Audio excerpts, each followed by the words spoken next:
नीलातुङ्गस्तनगिरितटी सुप्तमुद्बोध्य कृष्णं पारार्ध्यं स्वं श्रुतिशतशिरःसिद्धमध्यापयन्ती स्वोच्छिष्टायां स्रजनिगलितं या बलात्कृत्य भुङ्क्ते गोदा तस्यै नम इदमिदं भूय एवास्तु भूयः. ఆండాళ్ దివ్య తిరువడిగళే శరణం. జై శ్రీమన్నారాయణ. శ్రీమతే రామానుజాయ నమః. ఇతిహాసం ఛానల్కు సబ్స్క్రైబ్ అయ్యి రెగ్యులర్గా వీడియోస్ చూస్తూ ఈ భగవత్ సంబంధమైన విషయంలో ధనుర్మాసం తిరుప్పావైలో పాలు పంచుకుంటూ ఎవరెవరైతే ప్రతిరోజు క్రమం తప్పకుండా వీడియోస్ వీక్షిస్తూ ఉన్నారో వాళ్ళందరికీ ప్రత్యేకమైన ధన్యవాదాలు. దాంతోపాటు కామెంట్ సెక్షన్లో ఎవరైతే కామెంట్స్ రాస్తూ మేం కూడా ఉన్నాము, భగవద్ విషయంలో మేం కూడా పాలు పంచుకుంటూ ఉన్నాము అన్న విషయాన్ని మాకు అర్థం చేయిస్తున్నారో వాళ్ళ కామెంట్స్ ద్వారా వాళ్ళందరికీ ప్రత్యేకమైన అభినందనలు, కృతజ్ఞతలు. గోదాదేవి అమ్మవారు ఒక్కొక్క పాశురాన్ని అత్యద్భుతంగా తీర్చిదిద్దింది. అందులో ఉన్న ఆధ్యాత్మిక రహస్యాలను వెలికి తీయడానికి మన జ్ఞానం సరిపోదు. అందుకనే పూర్వాచార్యులు మనకు అందించిన ఆ జ్ఞానంతో కాస్త అర్థం చేసుకోవడానికి మనందరం కూడా ప్రయత్నం చేస్తూ ఉన్నాం. అంతటా వ్యాపించి ఉన్నవాడు విష్ణువు. దాన్ని గుర్తించిన వారిని వైష్ణవులు అంటారు, విష్ణు భక్తులు. భక్తులు ఎప్పుడైనా సరే కనిపిస్తే వాళ్లల్లో లోపాలు ఏం వెతుకుదామా అని చూస్తూ ఉంటారు మానవులు. మానవ సహజం లోపాలు ఏమున్నాయి అని చెప్పి. కానీ కాదు, భక్తులలో లోపాలు వెతుక్కుంటూ కాదు కూర్చోవాల్సింది. అది తప్పు. భక్తులు నడిచే దారిలో వారందరితో కలిసి మనం కూడా నడుస్తూ పరమాత్మ వైపు వెళ్లే దారిలో మనం వెళదాము, వారి మాటలు మనం విందాము అని గోదాదేవి అమ్మవారు మనకు తెలియజేస్తూ ఉన్నారు. అంతేకాదు, కేవలం మనమేదో మోక్షం సంపాదించడము అదొక్కటే మన లక్ష్యం కాదు, లోకోపకారం చేయడం కూడా మన లక్ష్యంలో భాగమే. మనం ఆ పరమాత్మను చేరుకునే దారిలో లోకోపకారం చేస్తూ ముందుకు కొనసాగాలి అని చెప్తోంది గోదాదేవి. నాది నాది అన్నది ఏదైతే ఉంటుందో అది శోకానికి దారితీస్తుంది. శోకం అంటే ఏంటండి? నాది అన్నదేదో ఉంటుంది, అది తొలగిపోతుందేమో అనే భయం, అది శోకంగా మారుతుంది. నేనన్నట్లేదండి, ఉపనిషద్ వాక్యం చెప్తోంది. శరీరానికి సుఖం కలిగించేవి ఈ ప్రపంచంలో ఏవైతే ఉంటాయో విషయాలు, వాటిని మాత్రమే స్మరిస్తూ కూర్చుంటే శోకమే మిగులుతుంది. అలా కాకుండా ఆ శ్రీకృష్ణ పరమాత్మను స్మరిస్తుంటే, పూతనను సంహరించినప్పుడు ఎలాగైతే ఆయన విషాన్ని స్వీకరించి ఆమెను సంహరించాడో అలా మనం శ్రీకృష్ణ పరమాత్మను స్మరిస్తూ ఉంటే ప్రపంచానికి సంబంధించిన విషయాలకు దూరమవుతూ కృష్ణునికి దగ్గరవుతాము అని గోదాదేవి అమ్మవారు నిన్నటి పాశురంలో చెప్పారు. అలాంటివి గుర్తు చేసి మనల్ని నిద్రలేపే వాళ్లను జ్ఞానులు అని చెప్పి పిలుస్తుంది గోదాదేవి. మంచి మాటల ద్వారా మనలో వికాసాన్ని కలిగించేవారే జ్ఞానులు, పెద్దలు. జ్ఞానులు, పెద్దలు పక్షుల్లాంటి వారే అని గోదాదేవి అమ్మవారు నిన్న పాశురంలో తెలియజేశారు.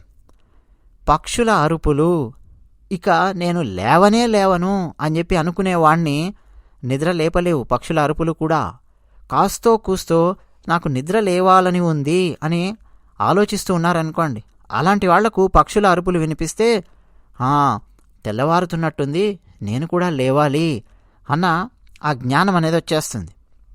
భగవత్ సంబంధమైన విషయంలో కూడా అంతే. పక్షులకు సంబంధించి ఈరోజు మనం మరింత అద్భుతంగా గోదాదేవి అమ్మవారు అందించిన పాశురాన్ని అర్థం చేసుకోబోతూ ఉన్నాం. పక్షి అనగానే 2 రెక్కలుంటాయి. ఆ 2 రెక్కలతో పక్షి ప్రయాణం చేస్తుంది, అవునా? జ్ఞానులు కూడా అంతే.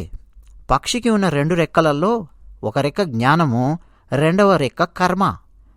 మనకు జ్ఞానం ఉండి మనం కర్మ గనక చేయకపోతే పక్షి ముందుకు ఎలాగైతే ప్రయాణం చేయలేదో, ఒక రెక్క గనక విరిగితే అలా కూడా మనం సరైన దారిలో వెళ్ళలేం. జ్ఞానం ఉంది నా దగ్గర, కానీ కర్మ చేయను అంటే ఎలా? లేదు, నేను కర్మ చేస్తాను కానీ దానికి సంబంధించిన జ్ఞానం నా దగ్గర లేదు అంటే ఎలా? అప్పుడు కూడా ఒక రెక్క విరిగిపోయిన పక్షి లాంటిదే పరిస్థితి. అందుకని గోదాదేవి అమ్మవారు పక్షులను తీసుకొని వచ్చారు. అలాంటి పక్షులు, అలాంటి జ్ఞానులు ముందుగా మేల్కొని మిగతా మనల్నందరినీ మేల్కొలుపుతారు అన్నట్టుగా గోదాదేవి అమ్మవారు చెప్తూ ఉన్నారు. ముందర మనం వినాలండి, వినాలి. కొన్ని ఏంటి ఇవన్నీ మనకు అర్థం కావు కదా, ఆ మంత్రాలు అంటారు, ఇవి అంటారు, అర్థం కావు మనకు. అర్థం చేసుకున్న తర్వాత కదా మనం చదవాల్సింది, అర్థం చేసుకున్న తర్వాత కదా మనం వినాల్సింది, ఇలా అనుకునేవాడిని మరీ చిన్నప్పుడు, చాలా చిన్నప్పుడు. ఎందుకు సినిమాలలో అవే మనకు వినిపిస్తూ ఉండేవారు. కానీ మనకు తెలియదు కదండి, మన చుట్టుపక్కల ఒక విషం అనేది వ్యాపించి ఉంది. నిరంతరం భారతీయ సనాతన ధర్మం మీద విషం కక్కడానికి తయారైనటువంటి ఎందరో ఇక పత్రికలలో దూరినటువంటి వాళ్ళు చాలా చాలామంది ఉన్నారు. ఎర్రచక్క మేధావులు మొత్తం ఇక అదే నిండుంది. కాబట్టి మన భావన కూడా అరే ఈ మంత్రాలు ఇవన్నీ మనకు అర్థం కానప్పుడు మనం వినడం ఎందుకు, అర్థం చేసుకొని కదా ఒక్కొక్కటి వినాలి అని. అది చాలా చాలా తప్పు అని నేను చిన్నగా ఉన్నప్పుడు చిన్నజీర స్వామివారి ప్రవచనం ఒకటి విన్నాక అర్థమయ్యింది. ఆయన ఏం చెప్పారంటే, చిన్నజీర స్వామివారు వినాలి, ముందు వినాలి.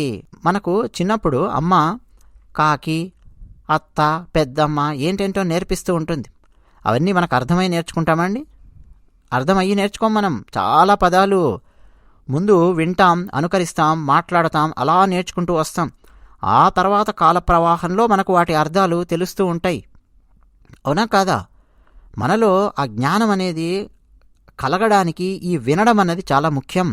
అందుకనే నిన్నటి పాశురంలో పక్షుల గురించి వినడమే ఉంది, శంఖపు ధ్వని వినడమే ఉంది, హరినామస్మరణ చేస్తున్న మునులు యోగులు వినడం లేదా, వినపడ్డం లేదా అంటోంది గోదాదేవి. మొత్తం వినడం గురించే ఉంది. మీరు చాలా జాగ్రత్తగా గమనిస్తే, అంటే శ్రవణం. మరి ఈరోజు పాశురంలో ఇంకా ఆ ఆంతర్యం మనం తెలుసుకోవడానికి ప్రయత్నం చేద్దాం. అర్థం తెలియకపోయినా సరే ముందు వినాలి. అర్థం తెలియకుండా ఎందుకండి వినడము అని వ్యర్థంగా మనం మాట్లాడాల్సిన అవసరం లేదు. విని విని విని వింటూ ఉంటే ఒకానొక సమయంలో మనకు అర్థాలనేవి తెలియజెప్పే వాళ్ళు వస్తారు, ఆచార్యులున్నారు, మనం అర్థం చేసుకుంటాం, ముందు కొనసాగుతాం. అసలు వినడమే అలవాటు లేదనుకోండి, ఇక అయిపోయింది. కానీ అలాంటి పరిస్థితి రావద్దు. ఇక ఈ పాశురంలో మనము మాయాబజార్ గురించి మాట్లాడుకుందామా? మాయాబజార్ సినిమా కాదండి. సినిమా ఎవరికి కావాలి? కాదు. అసలు మాయాబజారు ఇవన్నీ మన రామాయణం అండి. రామాయణంలో ఉన్న ఒక అత్యద్భుతమైన ఘట్టాన్ని మనం ఈరోజు మాట్లాడుకోబోతూ ఉన్నాం ఈ పాశురం ద్వారా. ముందుగా పాశురం ఏమిటో అనుసంధానం చేయడానికి ప్రయత్నం చేద్దామా? కీషు కీషన్ రెంగుం ఆనై చాతన్ కలందు పేసిన పేచ్చరవం కేటేలయ్యో பேய் பெண்ணே காசும் பிறப்பும் கலகலப்பக்கை பேர்த்து வாசனரும் குழலாய்ச்சியர் மத்தினால் ஓசை படுத்த தைரரவம் கேட்டேலையோ நாயக பெண் பிள்ளாய் நாராயணன் மூர்த்தி கேசவனை பாடவும் நீ கேட்டே கிடத்தியோ தேசமுடையாய் திரவேலோரெம்பாவாய். ఆండాళ్ దివ్య తిరువడిగళే శరణం. కీషు కీషెన్రెంగుం అని చెప్పి మొదలుపెట్టింది గోదాదేవి అమ్మవారు. ఈరోజండి అమ్మ మాట్లాడే పక్షులను స్మరిస్తోంది. ఏమిటి మాట్లాడే పక్షులు? భరద్వాజ పక్షులు. అవును, ముందుగా ఈ పాశురానికి అర్థం ఏంటో చెప్పేస్తాను. గోపిక, ఓ గోపిక, భరద్వాజ పక్షులు శబ్దం చేస్తూ ఉన్నాయి, కీచు కీచు అని చెప్పి శబ్దం చేస్తూ ఉన్నాయి. వింటూ ఉన్నావా? ఇంకా నిద్రపోతున్నావా? ఆ తాళిబొట్టులో ఉన్నటువంటివి ఆ పక్కనే ఉన్న నగలకు వరుసుకుపోయి ధ్వని చేస్తోంది. ఇంకా వినడం లేదా? ఆ ధ్వనులేవి నీకు వినిపించడం లేదా? అప్పుడే గోకులంలో అందరూ మేల్కున్నారు. పెరుగు చిలుకుతూ ఉన్న గోపకాంతల యొక్క గాజుల ధ్వని, గలగల ధ్వని వింటూ కూడా ఇంకా పడుకున్నావా? ఇంకా నువ్వు లేవకపోతే ఎలా? లేచిరా.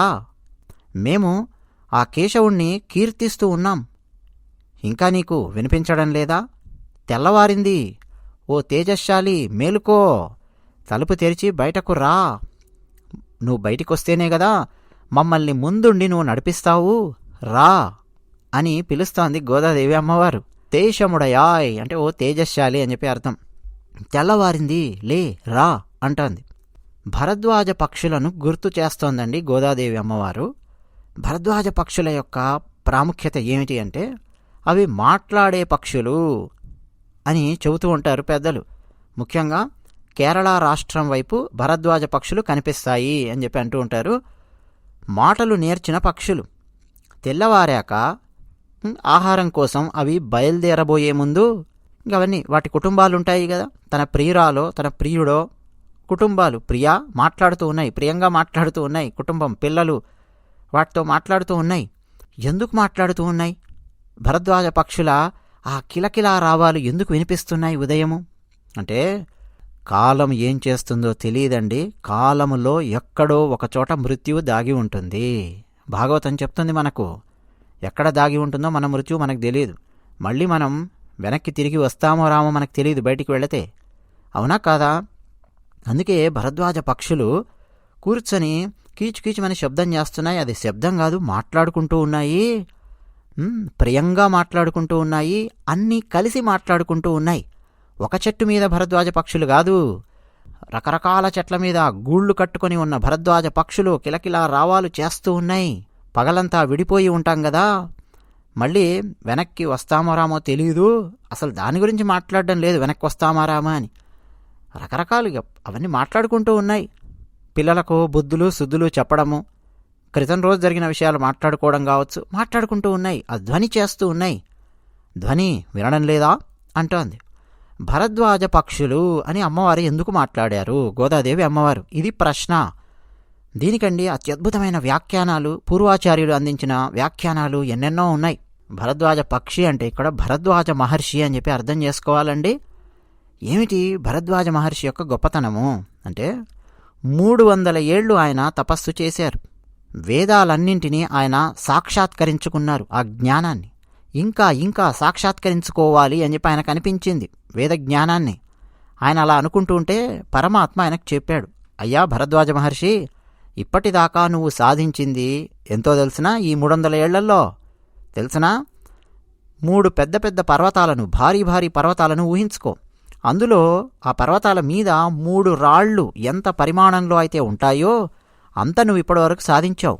మరి ఆ భారీ భారీ పర్వతాలంతటి జ్ఞానాన్ని నువ్వు సంపాదించాలి, సాధించాలి, సాక్షాత్కరించుకోవాలంటే ఈ జన్మనికి సరిపోతుందా? సరిపోదు.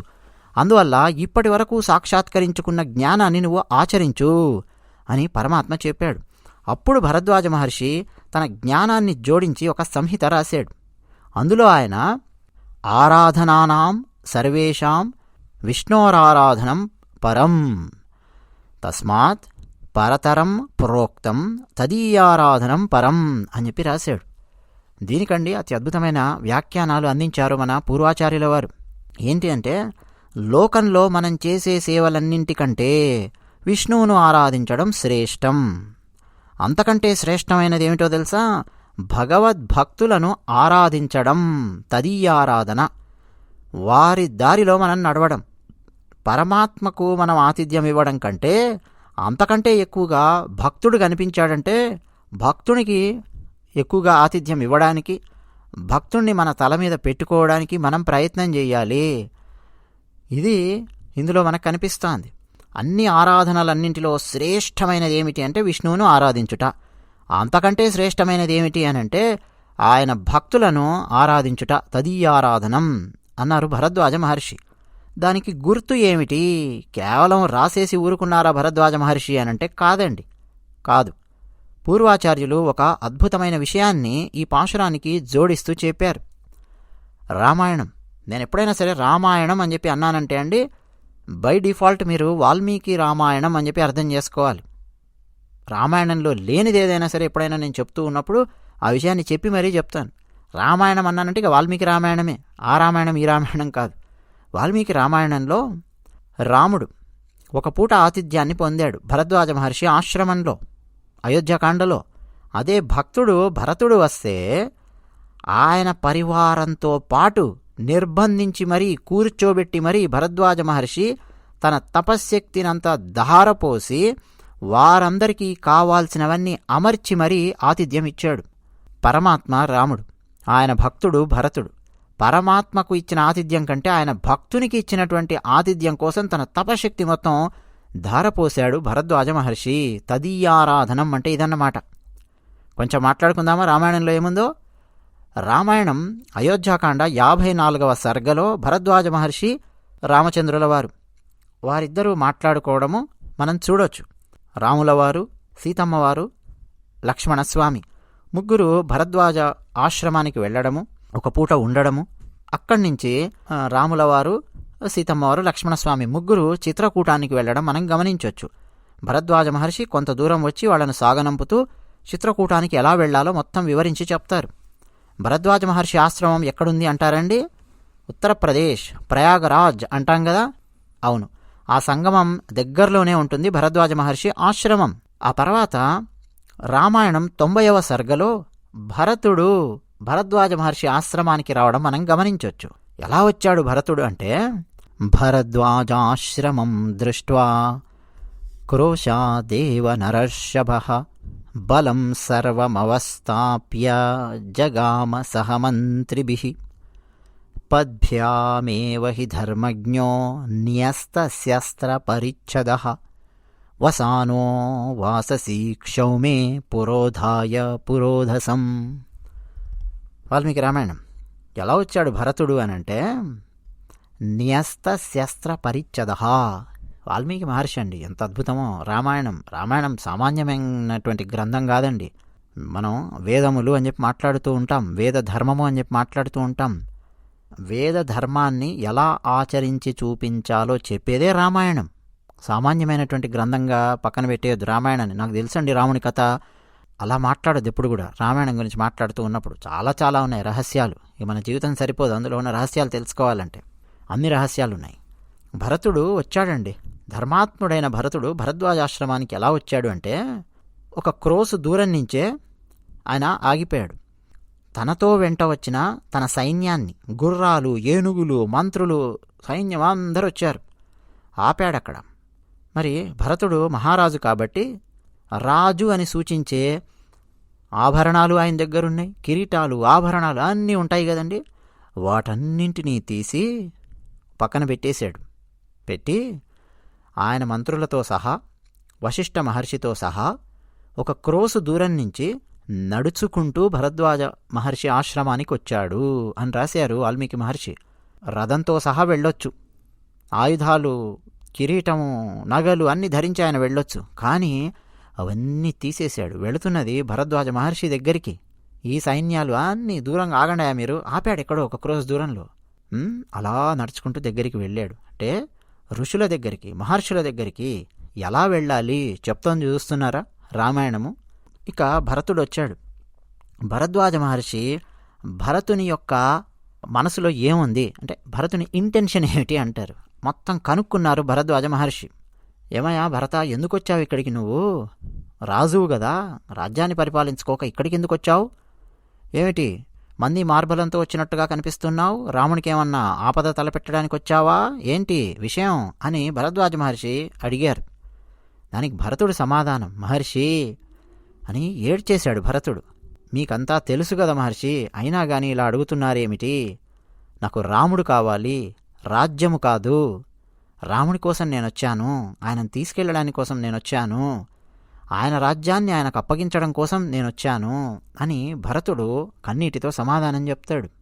ఆ తర్వాత భరద్వాజ మహర్షి అంటాడు, నాయనా భరత, నాకు తెలుసు నీ హృదయంలో ఏముందో, నువ్వెందుకోసం ఇక్కడికి వచ్చావో. అయినా సరే కనుక్కోవడం కోసం అడిగాను. పైగా నువ్వు ఇప్పుడు ఇచ్చినటువంటి సమాధానాల వల్ల నీ కీర్తి ప్రకాశిస్తుంది, అందుకోసం కూడా నేను ప్రశ్న వేశాను అని చెప్పి అంటాడు. ఆ తర్వాత భరతునితో అంటాడు, ఈ రాత్రి ఇక్కడే ఉండండి నాయన, నేను ఆతిథ్యం ఇస్తాను అంటాడు భరద్వాజ మహర్షి.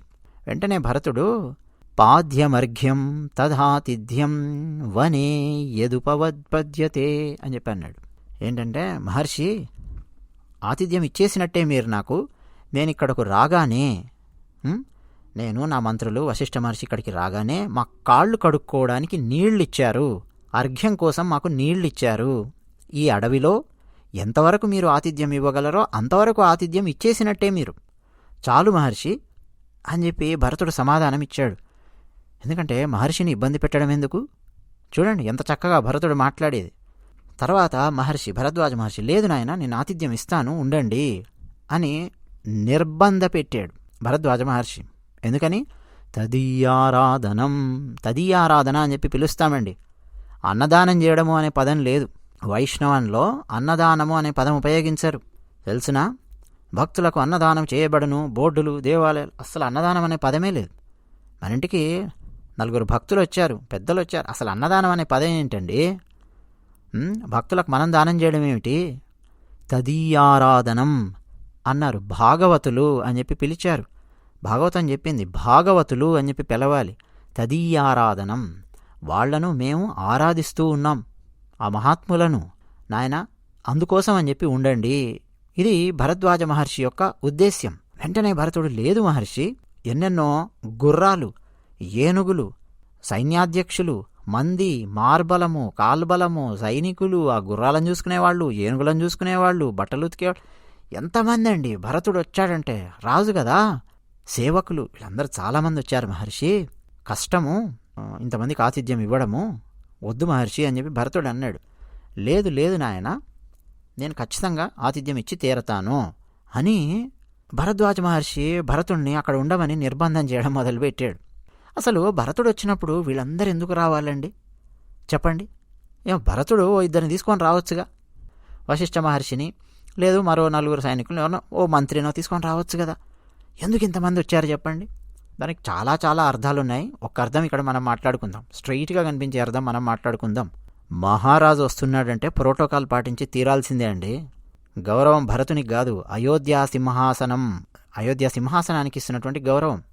పోయిన సంవత్సరం, అంతకుముందు సంవత్సరము నరేంద్ర మోడీ గారు హైదరాబాదులో ఐపీఎస్ ఆఫీసర్స్ ట్రైనింగ్ పూర్తయ్యి పాసింగ్ అవుట్ పరేడ్, ఇంకా వాళ్ళు బయటికి వస్తున్నారు, ఛార్జ్ తీసుకోవాలి వాళ్ళు. కోవిడ్ టైంలో అండి జరిగింది ఇది. ఆన్లైన్లో నరేంద్ర మోడీ గారు ఐపీఎస్ ఆఫీసర్స్తో మాట్లాడారు. అందులో భాగంగా మోడీ గారు తన అనుభవాన్ని చెప్పారు. అప్పటి వరకు నరేంద్ర మోడీ గారు ఆర్ఎస్ఎస్ కార్యకర్త. వాళ్ళ అలవాటు ఏమిటంటే రైల్వే స్టేషన్స్లో ఎక్కడంటే అక్కడ పడుకోవడము, రోడ్డు పక్కనైనా సరే పడుకోవడము, ఎక్కడో ఛాయ్ తాగడము, చపాతీ తినడం, ఎటో వెళ్ళడము, ప్రజలతో మాట్లాడడము, కరసేవ చేయడము, ఇవి వీళ్ళ పనులు.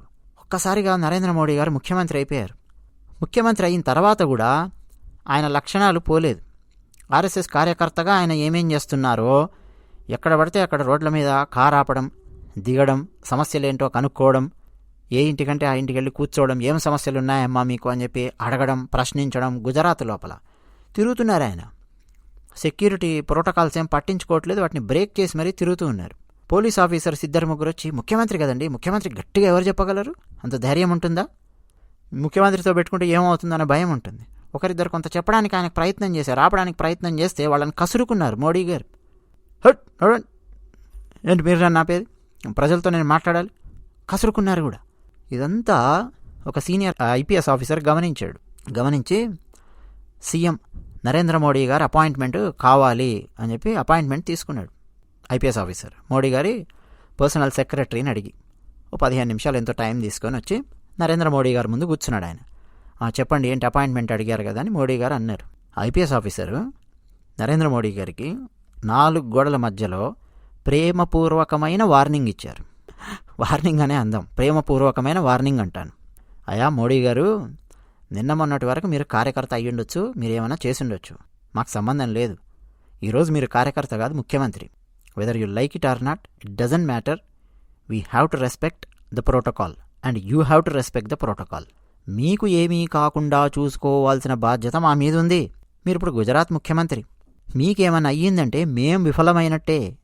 మేం విఫలమయ్యామంటే సిస్టమ్ విఫలమైనట్టే. అందుకని మీరు ప్రోటోకాల్ పాటించి తీరాల్సిందే. ఇన్ని కార్లు వస్తాయి, ఇంతమంది సెక్యూరిటీ వస్తారు, ఖచ్చితంగా పాటించి తీరాల్సిందే. సెక్యూరిటీ ఆఫీసర్స్ చెప్తారు కదా, ఏం చెప్తే వినాల్సిందే మీరు సెక్యూరిటీకి సంబంధించి. ఇదనమాట ఐపీఎస్ ఆఫీసర్ చెప్పాడు. ఈ విషయాన్ని నరేంద్ర మోడీ గారు షేర్ చేశారు. నా కొత్తలో నేను ముఖ్యమంత్రి అయినప్పుడు ఇలా జరిగింది, కాబట్టి ఏం భయపడకండి, మీరు ఇలాగే మాట్లాడండి, అలాగని చెప్పి సింగంలాగా రోడ్ల మీద పడి పరిగెత్తాల్సిన అవసరం లేదు, విషయాన్ని అర్థం చేయించండి నాయకులకు కూడా ఎక్కడికక్కడ అని నరేంద్ర మోడీ గారు చెప్పారు. భరతుడు వచ్చాడు అని అంటే భరతుడికి ఇష్టం ఉందా లేదని కాదండి, సైన్యం రావాల్సిందే, అంతమంది మహారాజుగా వస్తున్నాడు కదా భరతుడు, అవునా కాదా?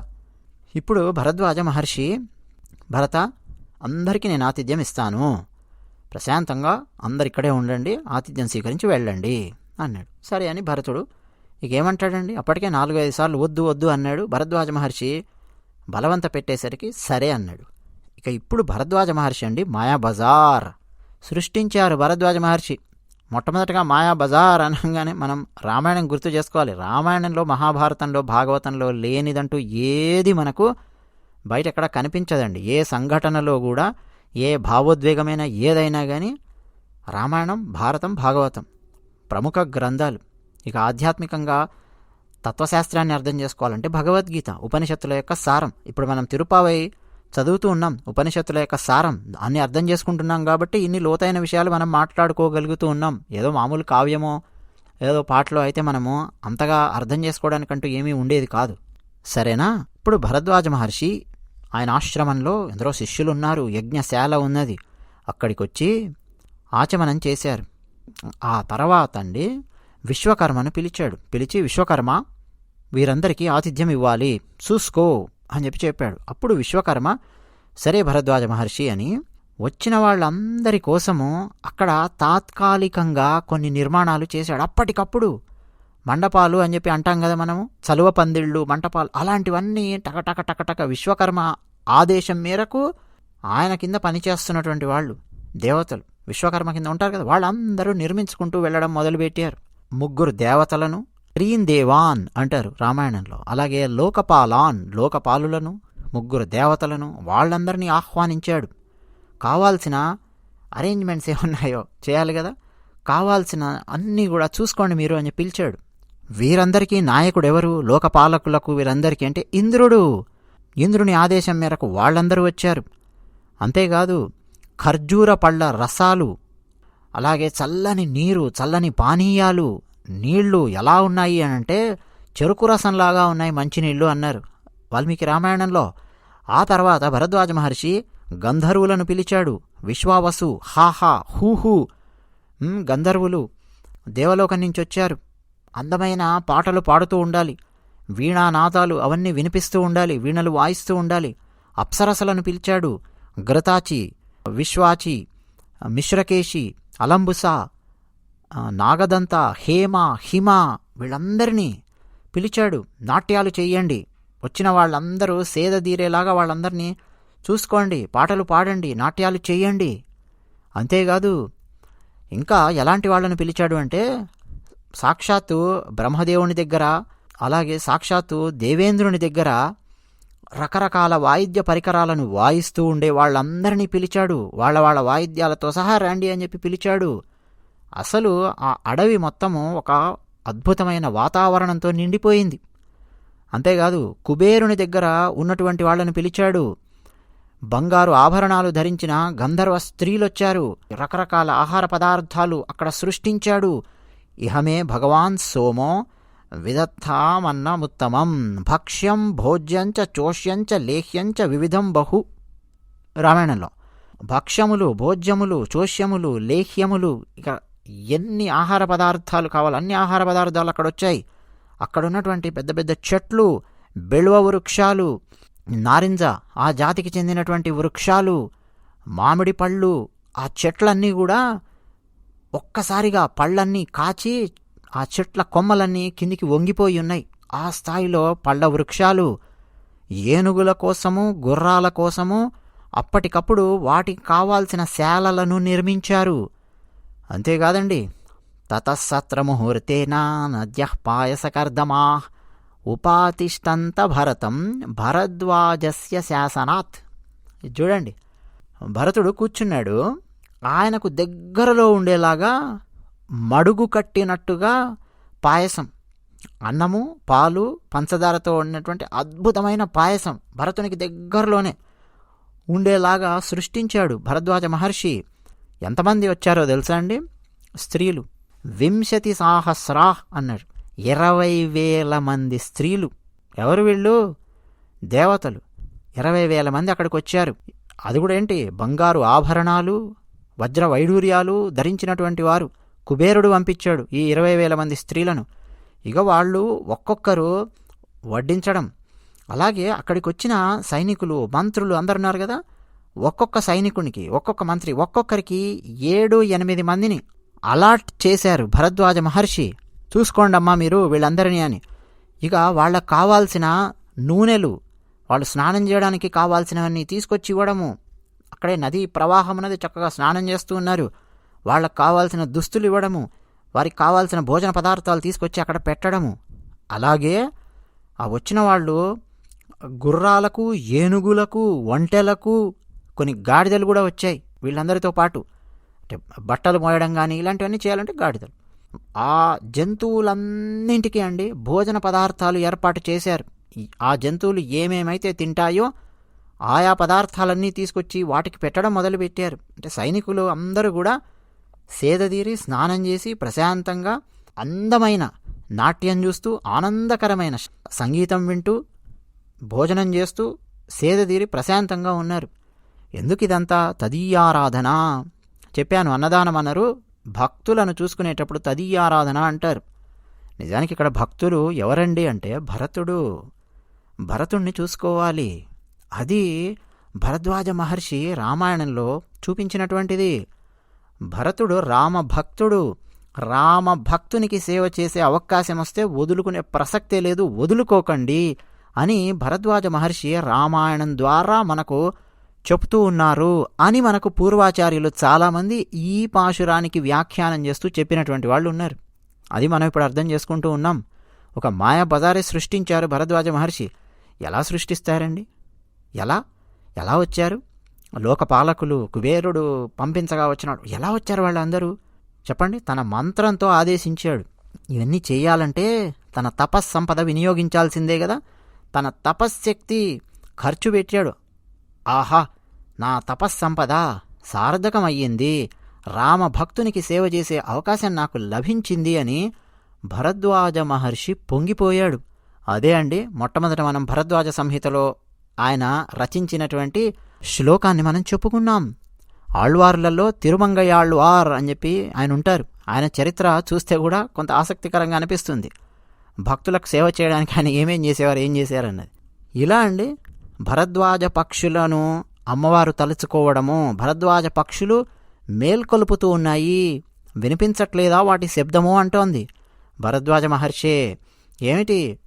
భగవత్ సేవ, భాగవతుల సేవ చేయడానికి మనం సంసిద్ధంగా ఉండాలి. అంటే మమ్మల్ని సంసిద్ధుల్ని చేయడానికి ఓ తేజశాలి గోపిక, నువ్వు మాకు నాయకురాలువై నడిపించాలమ్మా. ఇంకా నిద్రపోతున్నావేంటమ్మా, రావమ్మా. అసలే శ్రీకృష్ణుడు వ్రతం చేయమని చెప్పాడు కదా, అందరినీ ఆ వ్రతానికి తీసుకెళ్ళాలి అనంటే నువ్వు ఉండాలి, రా, లే అని గోదాదేవి అమ్మవారు ఇలా నిద్రలేపుతూ ఉన్నారండి.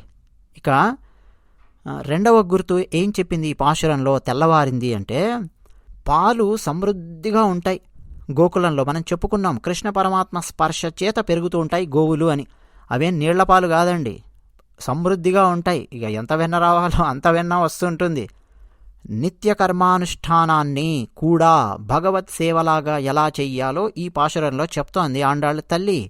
రేపల్లెలో ఉదయమే లేచి కవ్వం పట్టి చిలుకుతూ ఉంటారు, పెరుగు చిలుకుతూ ఉంటారు. ఆ చిలుకుతున్న ధ్వని ఒకవైపు, గాజుల గలగల ధ్వని ఒకవైపు వినిపించడం లేదా అంటోంది.